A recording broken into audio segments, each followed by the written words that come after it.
Halo pemirsa, selamat datang di Berita Update Harian.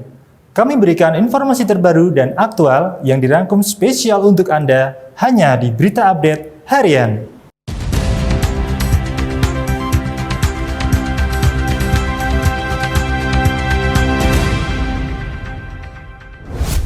Rusia dan Ukraina saling mengklaim kemenangan setelah perang melewati hari ke-193.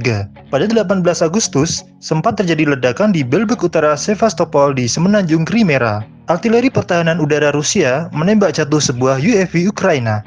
Rusia mengklaim menewaskan lebih dari 200 tentara Ukraina termasuk 20 tentara bayaran Amerika.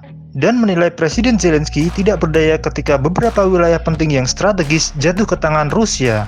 Di sisi lain, Ukraina mengklaim kemenangan setelah berhasil menghancurkan jembatan penting Rusia di Crimea.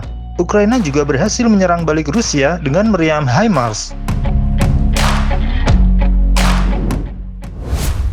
Di ibu kota India, New Delhi, pasokan minuman keras mulai langka setelah pemerintah Delhi mengambil alih industri minuman keras.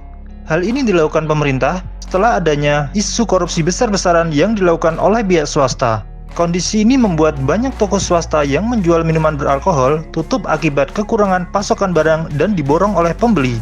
Diketahui, konsumsi minuman keras di India tahun 2020 adalah 5 miliar liter, dan angkanya diyakini naik hingga 6,21 miliar liter pada tahun 2024. Kenaikan tersebut terjadi akibat faktor ekonomi hingga pertumbuhan populasi urban. Untuk mengantisipasi krisis tersebut, pemerintah Delhi telah menyiapkan lebih dari 300 penjual minuman keras di berbagai bagian kota dengan 360 merek minuman keras yang telah terdaftar. Pemerintah Delhi menargetkan 500 toko yang akan beroperasi pada akhir tahun ini. Buntut kebijakan pemerintah yang menutup perbatasan Australia akibat COVID-19 menjadi bumerang bagi negara kanguru tersebut. Tidak hanya menahan penyebaran virus COVID-19, tetapi juga memblokir akses pekerja potensial untuk masuk di negara tersebut. Masalah bertambah pelik saat sulitnya pekerja migran mengurus visa di negara tersebut. Hal itu membuat Australia krisis pekerja. Hampir setengah juta lowongan pekerjaan di seluruh negeri.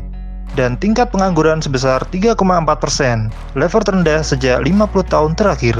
Pemerintah Australia membuat kebijakan untuk mengatasi masalah tersebut. Salah satunya adalah meningkatkan migrasi permanen, yang sebelumnya 35.000 menjadi 195.000. Hal tersebut diharapkan mampu mengatasi krisis pekerja di Australia. Industri lokal semikonduktor Korea Selatan mengalami penurunan yang sangat tajam.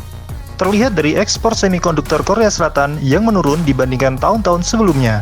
Bahkan, para pengamat di Korea Selatan mengatakan bahwa krisis ini lebih buruk dari tahun 2016 dan 2019. Ketegangan antara China dan Amerika Serikat juga menambah buruk industri semikonduktor lokal. Teknologi China yang semakin maju dan mengancam industri semikonduktor di Korea Selatan. Keadaan perekonomian global juga turut andil dalam penurunan ekspor semikonduktor dari Korea Selatan karena inflasi yang mempengaruhi daya beli konsumen. Dan adanya krisis chip semikonduktor juga mempengaruhi penjualan mobil domestik maupun impor dari Korea Selatan. Terlihat dengan menurunnya produk-produk Hyundai, Kia, Renault, Samsung, dan GM sebesar 12%. Nah pemirsa, itu tadi pilihan berita-berita yang spesial kami sajikan untuk Anda. Jangan lupa subscribe, like, share, dan komen, serta nyalakan lonceng notifikasinya agar tidak ketinggalan berita-berita terbarunya. Sampai jumpa!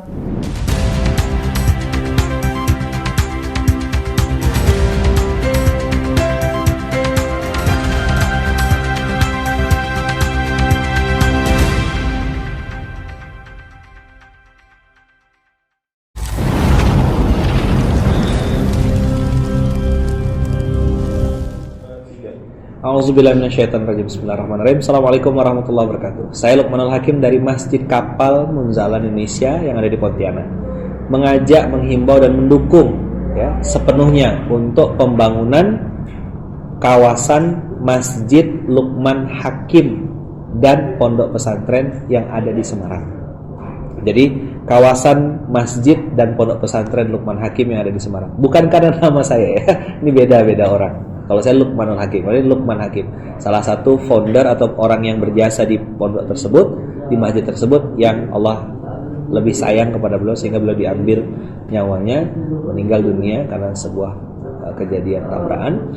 Semoga nama Luqman Hakim yang diambil tadi menjadi amal jariah buat beliau dan kita semuanya yang ada terlibat. Jadi teman-teman semua, kebaikan, amal soleh, apapun itu pasti ditolong Allah, pasti. Yang menjadi pertanyaan adalah apakah nama kita tercatat dalam kebaikan tersebut. Yuk kita dukung sama-sama pembangunan masjid dan pondok pesantren Luqman Hakim Semarang. Barakallahu fikum, berkah selalu. Assalamualaikum warahmatullahi wabarakatuh.